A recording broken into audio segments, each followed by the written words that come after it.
Imagine the sound of creaking timbers, the salt wind whipping across your face, and the unfamiliar horizon stretching endlessly before you. That is how it felt for the 104 Englishmen and boys who crowded aboard the Susan Constant, the Godspeed, and the Discovery. In December 1606, they left everything that was familiar: the busy streets of London, the bustling ports, the homes and families they would never see again. The Virginia Company of London had sponsored their voyage, promising adventure, fortune, and the chance to claim land and glory for England. But the company's expectations rested on deep uncertainties. Would there be gold? New trade routes to Asia? Could a few determined men carve out a thriving colony in an unknown and untamed land? The passage across the Atlantic was grim. Below decks, the air turned foul and stifling as the weeks dragged on. Sickness swept through the ranks, taking young and old alike. Their food, rock-hard biscuits, salted meat, and brackish water, offered little comfort or nourishment.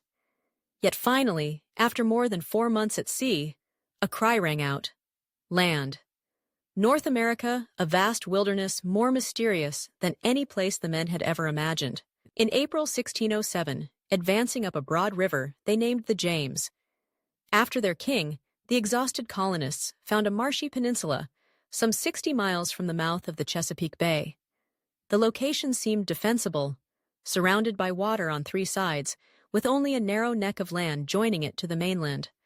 On May 14, 1607, with relief and trepidation, the settlers began to unload their supplies and build the first basic shelters.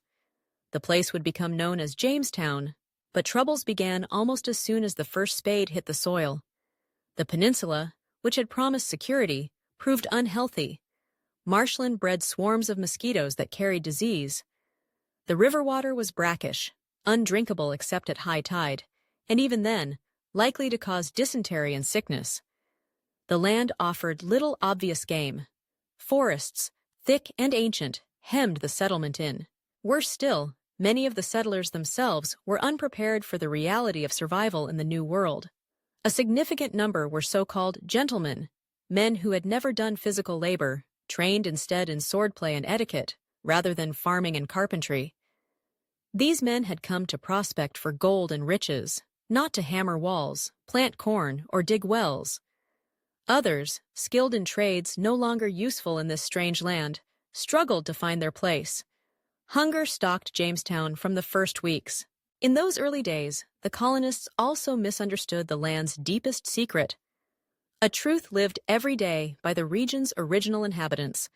The land was home to powerful Native American nations, the greatest of which was the Powhatan Confederacy. The Powhatan people, led by Chief Powhatan, had built thriving villages and sophisticated agricultural systems long before the English arrival. While there were moments of wary cooperation, and relations soon turned hostile over competition for food and territory, with disease raging, food stores dwindling, and relations with the Powhatan strained by paranoia and violence, the first summer of 1607 saw over half the settlers die. The graveyard at Jamestown quickly filled.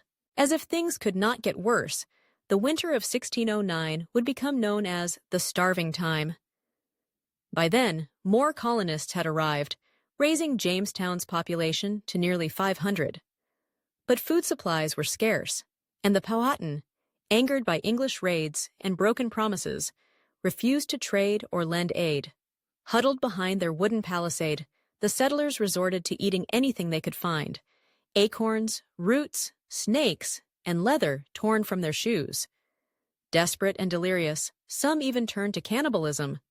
By the time spring sunshine melted the last snow, only 60 settlers remained alive. Yet the story of Jamestown did not end in despair. There were glimmers of hope, signs of resilience and adaptation. One of the most important figures in Jamestown's survival was Captain John Smith, a tough and resourceful soldier who had little patience for idleness.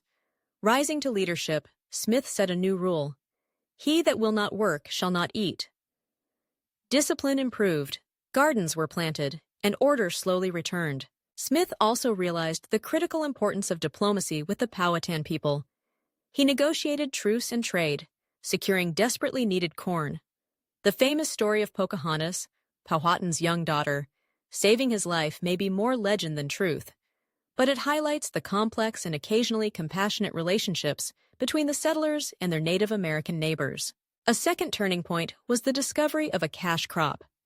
In 1612, John Rolfe, a colonist with a taste for innovation, successfully cultivated a sweeter strain of tobacco. The crop quickly became popular in Europe, and fields of tobacco soon lined the banks of the James River. At last, the Virginia Company had a valuable export, and tobacco would transform the fortunes of Jamestown and the land around it. New faces and new populations followed. In 1619, 90 young women arrived, beginning the formation of families and a more stable colony. That same year, Jamestown marked two other profoundly significant milestones in American history: the meeting of the first representative government, the Virginia General Assembly, planting the seeds of democracy in the soil of North America. But 1619 also saw the tragic arrival of the first enslaved Africans, forcibly brought to serve as laborers. This event would cast a long, dark shadow on American society for centuries to come. Jamestown's early years were marked by endless trials: disease, drought, hunger, conflict, and failure. The colony limped along, often close to collapse, only holding on because of sheer determination. New arrivals, hard-won lessons from both Native Americans and fellow settlers, and, eventually, prosperity from tobacco. By the late 1600s, Jamestown was joined by other settlements in Virginia. Its leaders experimented with new laws and institutions. Slowly, the English colony grew, setting patterns for land ownership, representative government, and, even more troublingly, the entrenchment of racial slavery. Today, little remains of the original Jamestown, the site now quiet and grassy, overshadowed by mighty oaks and silent memories. Yet from this marshy, miserable beginning sprang the future United States. The suffering, the mistakes, the moments of perseverance and compromise all became threads in the larger fabric of American history. The story of Jamestown is far more than the tale of intrepid adventurers or desperate survivors. It is the beginning of a great experiment about how people from different backgrounds, facing impossible odds, forged the earliest outlines of a new society. Its legacy is one of contradiction, courage, tragedy, and hope. A reminder that the past is never simply heroic or simple. It is shaped by challenge, change, and the choices people make. Choices that still resonate down through the centuries, shaping the nation that would one day be born from the marshes of Jamestown.